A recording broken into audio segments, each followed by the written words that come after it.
ഘടനാക്രമം ആകെ തെറ്റിയിരിക്കുന്നു. ആ തെറ്റിയത് നിമിത്തം അവർ ചെയ്യേണ്ടത് ചെയ്യണില്ല, അത് കഴിഞ്ഞിട്ടുള്ളതൊക്കെ ചെയ്യണമുണ്ട്. എത്ര പൈസ മുടക്കിയിട്ടാണ്, എത്ര സമയം റിസ്ക് എടുത്തിട്ടാണ് ഒരു ഹജ്ജിന് ഒരു അവസരം കിട്ടുന്നത്. ഫണ്ട് മുടക്കിയിട്ട് ആൾക്കാർ ഹജ്ജിന് പോവാണ്. ഈ ഹജ്ജിന് പോകുമ്പോൾ പോലും ജാറത്തുങ്ങ പോയി ബറക്കത്ത് വാങ്ങിയിട്ടാണ് ആൾക്കാർ പോകുന്നത്. നിങ്ങൾ ആലോചിച്ച് നോക്കി, മുസ്ലിങ്ങൾ എന്തിനാണ് ഈ പൈസ മുടക്കിയിട്ട് ആ പൈസ കൊണ്ട് വേറെ എന്തൊക്കെ ചെയ്യാം? നമുക്കൊരു കാർ എടുത്തൂടെ? ദുന്യാവിൽ എന്തെങ്കിലും ഒന്ന് തൻ്റെ വീട് നന്നാക്കിക്കൂടെ? അതൊന്നും വെക്കാതെ അവൻ എന്തിനാ ഹജ്ജിന് പോണത്? എന്നിട്ട് ആ പോകുന്ന ഹജ്ജിന് പോകുമ്പോഴും വരുമ്പോഴും ജാറത്തുനിന്ന് പോയി ബറക്കത്ത് വാങ്ങിയിട്ടാണ് ഇന്ന് മുസ്ലിങ്ങളുടെ ഹജ്ജും ഉംറയും യാത്ര, സിയാറത്ത്, ടൂർ. അതിലൊന്ന് ഉംറയാണ്, ബാക്കി മുഴുവൻ നാട്ടിലുള്ള ജാറങ്ങളാണ്. ഇത് മുസ്ലിങ്ങളുടെ ജീവിതത്തിൽ ഇന്ന് ദുരന്തമാണ്. ഇതിന് നേതൃത്വം നൽകുന്നത് പുരോഹിതന്മാരാണ്. ഈ മുൻഗണനാ ക്രമം തെറ്റ് മുസ്ലിങ്ങളാണ് ആവേശത്തോട് നോമ്പെടുക്കുന്നത്.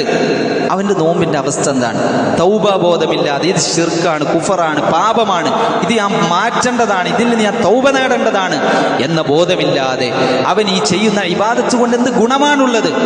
അതുകൊണ്ട് നമ്മൾ മനസ്സിലാക്കുക, നമ്മളും നമ്മോട് ബന്ധപ്പെട്ടവരും ഈ മുൻഗണനാ ക്രമത്തിൽ ഉണ്ടാവുന്നവർ ആവരുത്. അതുകൊണ്ട് നമ്മുടെ ബാധ്യതയാണ്, ഒന്ന് നമ്മുടെ കാര്യം നോക്കുക, നമ്മോട് ബന്ധപ്പെട്ട നമ്മുടെ കുടുംബത്തിൻ്റെ കാര്യം നോക്കുക.